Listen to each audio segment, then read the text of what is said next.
Hello friend, आप देख रहे हैं हमारा यूट्यूब चैनल राशिद की बिजनेस आइडिया। और संतोष डेयरी फार्म से एक और नई जानकारी के साथ आप लोगों का अपने यूट्यूब चैनल पर स्वागत करता हूं। तो चैनल पर अगर नए आए हैं तो सब्सक्राइब ज़रूर कर लें। और आज इस वीडियो में हम बात करेंगे जो हमने एक बैलेंस फीड तैयार किया है वो क्या कॉस्ट में तैयार किया है, इसके ऊपर मैं बात करेंगे। और साथ ही मैं गुजरात में जो अमूल डेयरी के नाम से जाना जाता है, वहाँ पे जो सहायता मिल रही है डेयरी फार्मरों को अमूल द्वारा, तो उनको भी सलूट पेश करता हूँ। इसके बारे में भी बात करेंगे आगे वीडियो में। और हम डेयरी फार्मिंग में इतना पीछे क्यों हैं, बिहार के जो डेयरी फार्मर हैं, तो कहीं ना कहीं हमारी सरकार या हमारी जो डेयरी है उससे हमें कोई सहायता नहीं मिलती है, तो जिसके वजह से भी बहुत सारी समस्या हैं बिहार के डेयरी फार्म में। तो 2023 में क्या बिहार में फार्म स्टार्ट करना चाहिए, जो नए फार्मर स्टार्ट करना चाह रहे हैं, इसके ऊपर में भी बात करेंगे। तो बने रहें वीडियो में अंत तक। तो सबसे पहले ये जो फीड हमने तैयार किया है इसके ऊपर में बात करेंगे, जो कि इसमें कई मिश्रण करने के बाद, कई तरह का दाना देने के बाद ये फीड तैयार किया है, और एक बैलेंस फीड है ये। तो सबसे पहले मैं बता दूं कि इसमें क्या क्या चीज़ मैंने ऐड किया है। ये मक्का इसमें ऐड किया गया है। मक्का के साथ साथ इसमें चना या फिर आप जो दाल होता है, कोई भी दाल, खिसारी या मसूर का, वो ऐड कर सकते हैं। तो हमने इसमें चने का छुर्री ऐड किया है, और साथ में चोकर, और उसके बाद तीसी का खल ऐड किया है, और मीठा सोडा, और खाने का आयोडीन नमक, और उसके साथ साथ मैंने इसमें मिनरल भी यूज़ किया है। तो इन सभी को मिक्स करके एक फीड तैयार किया है, और काफ़ी बैलेंस फीड है। और मात्र इतना मिश्रण करने के बाद मुझे सिर्फ 26 रुपया 70 पैसा 1 kg का मुझे कॉस्ट आया है। तो एक बढ़िया रीजनेबल प्राइस में बढ़िया आपको एक संतुलित फीड तैयार कर सकते हैं ये, और अपनी गायों को खिला सकते हैं। तो आप भी इस तरह का तैयार कर सकते हैं, वरना आप अगर इससे बेहतर कोई और इससे कम कॉस्ट में खिला रहे हैं तो बेहतर है। और फीड को बढ़िया से उसे ढक कर रखें, ताकि किसी तरह का उसमें कोई कीड़ा या फिर किसी तरह का धूल मट्टी ना जाए। तो बात करेंगे अब अपने बछिया के ऊपर में थोड़ा, फिर उसके बाद गुजरात के तरफ चलेंगे। और गुजरात के डेयरी फार्मरों के बारे में भी इस वीडियो में बात करेंगे कि वहाँ के फार्मर सक्सेस क्यों हैं और क्या वजह है। तो हम बात कर लेते हैं पहले अपने फार्म के बारे में। बछिया वगैरह काफ़ी बढ़िया ग्रोथ कर रही है, और शाइनिंग भी देख सकते हैं, बहुत ही ज़बरदस्त शाइनिंग, अच्छा ग्रोथ हो रहा है मेरे हिसाब से। आप लोग कमेंट कर सकते हैं। हमारी बछिया का आज से कुछ दिन पहले भी वीडियो देखा था, तो उसके अनुसार कमेंट कर सकते हैं कि कैसा इसका ग्रोथ है, शाइनिंग वगैरह। खाने की अगर बात करें तो खाने में जैसा मैंने बताया, जो फीड मैंने अभी तैयार किया है वही दिया जा रहा है। और अगर क्वांटिटी की बात करें तो ये जो छोटी बछिया आपको आगे में 3 देखने को मिल रही है, एक ये और 2 उधर, तो इन सभी को, छोटी बछिया को दोनों टाइम का अभी 1 से सवा kg दोनों टाइम में हम लोग दे रहे हैं। जो कि यहाँ पर ये छोटी वाली बछिया है और 2 ये साइड में, तो इन तीनों को अभी 1 से सवा kg एक बछिया पे दिया जा रहा है। और जो 2 बछिया ये साइड में है बड़ी वाली, उन दोनों को अभी 1.5 से पौने 2 kg दोनों टाइम में हम लोग दाना दे रहे हैं। तो यही फीड है। और अगर सूखे चारा में बात करें तो सूखे चारा में हम लोग अभी अपनी बछिया को या फिर फार्म की जो गाय है उसको हम लोग बिचाली दे रहे हैं, यानी हम लोग अपने यहाँ पे कुट्टी भी कहते हैं, नेवारी का कुट्टी, बहुत सारे जगह में बिचाली के नाम से जानते हैं। तो ये बिचाली हम लोग खिला रहे हैं। इससे पहले हम लोग गेहूं का भूसा खिला रहे थे, जो कि गेहूं का पुराना जो स्टॉक था हमारा ख़त्म हो गया, नया स्टॉक हम लोगों का हो चुका है। लेकिन फ़िलहाल हम लोग अभी बिचाली खिला रहे हैं। और हरे चारा की अगर बात करें तो हरा चारा हम लोग एक टाइम देते हैं, जो अभी सूडान के नाम से जाना जाता है। तो सूडान हम लोग एक टाइम अभी खिला रहे हैं, और हरा चारा में वही हमारे पास अभी उपलब्ध है। तो वक्त के अनुसार, यानी फिर ठंड का टाइम आएगा तो उस टाइम हम लोग बरसीम लगाएंगे, बरसीम खिलाते हैं। तो सीजनली चारा हम लोगों के पास उपलब्ध होता है। और वैसे हम लोग नेपियर भी लगाया था, लेकिन नेपियर किसी वजह से हम लोग को हटाना पड़ा। और अभी हम लोग सीजनली चारा में, जैसा बरसीम हो गया या फिर सूडान हो गया, ये खिलाते हैं हरा चारा में। तो ये तो खिलाने की और फीड की बात हो गई कि हमारे फार्म पे इस तरह का भी दिया जा रहा है गाय और बछिया को। बात करते हैं अब आगे कि 2023 में डेयरी फार्मिंग बिहार के अंदर में स्टार्ट करना कैसा होगा। ये बहुत सारे लोग सोचते होंगे और इस तरह की वीडियो खोजते हैं। तो ये नॉलेज से भरा हुआ वीडियो है, वीडियो को आप लोग पूरा देखते रहें आप, तो ही समझ में पूरी जानकारी आपको आएगी। तो डेयरी फार्मिंग जो बिजनेस है वो आप स्टार्ट कर सकते हैं 2023 में, क्या कभी भी स्टार्ट कर सकते हैं।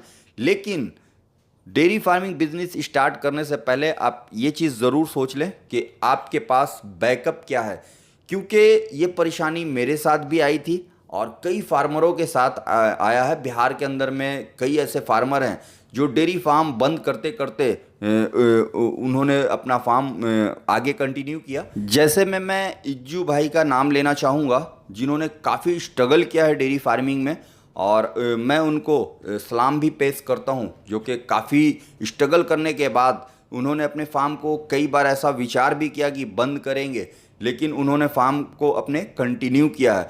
तो उसके पीछे बैकअप की जो मैं बात कर रहा था, तो उनके पीछे बैकअप है। बैकअप मीन्स उनका खुद का यूट्यूब चैनल है और साथ में उनका अभी फ़िलहाल कुछ दिनों से गोट फार्मिंग भी चल रहा है।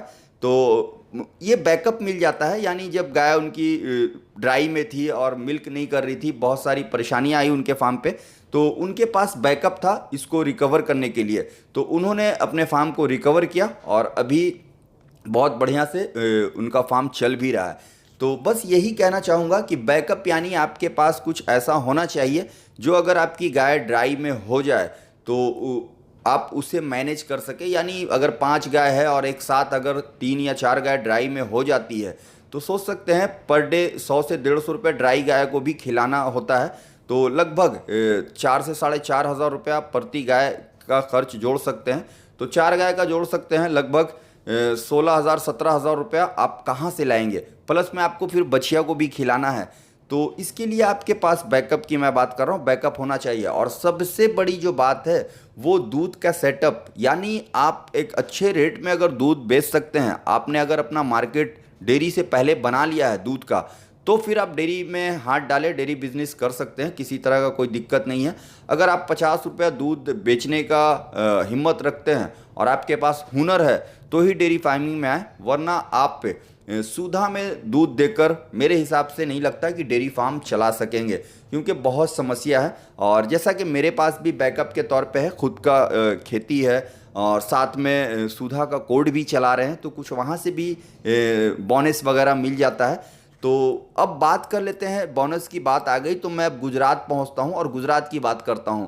गुजरात में जैसा कि अमूल डेयरी फार्म डेयरी फार्मरों को काफ़ी सहायता कर रही है और बहुत बढ़िया लगता है जब अमूल के बारे में सुनते हैं वो गुजरात या पंजाब के डेयरी फार्मरों से, तो काफ़ी मज़ा आता है। और हमारे यहाँ जो सबसे बड़ी समस्या है बिहार के अंदर में, वो एक ही डेयरी पे सीमित है, यानी सुधा पे। और सुधा इसका फ़ायदा उठा रही है, जो कि अपने मन के अनुसार कभी 1 रुपया कभी 1.5 रुपया रेट बढ़ाती है।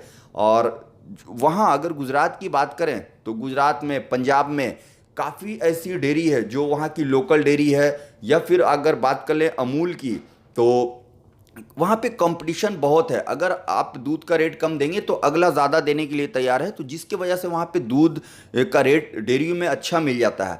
और उसके साथ साथ वहाँ पे जो अमूल का डेयरी है वो काफ़ी फार्मरों को सहायता करती है। जैसे में अगर कोई बछिया या फिर गाय हिट में आती है तो उसके लिए सीमन फ्री अवेलेबल करता है, और अच्छी क्वालिटी का जो कि 1200-1500 रुपये का सीमन होता है, वो क्वालिटी का सीमन जो है फ्री देते हैं डेयरी फार्मरों को। और भी बहुत तरह की फीड्स जो है वो कम प्राइस में अमूल देती है वहाँ के डेयरी को। तो हमारे यहाँ पर ऐसा नहीं है, जो छोटे किसान हैं उन तक सुधा भी देती है, लेकिन छोटे जो डेयरी फार्मर हैं उन तक ये सब सुविधाएं नहीं पहुँच पाती है। जैसा कि घास का जो बीज होता है वो नहीं पहुँच पाती है, या फिर उन्हें बोनस, सबसे बड़ी बात है बोनस नहीं मिलता है।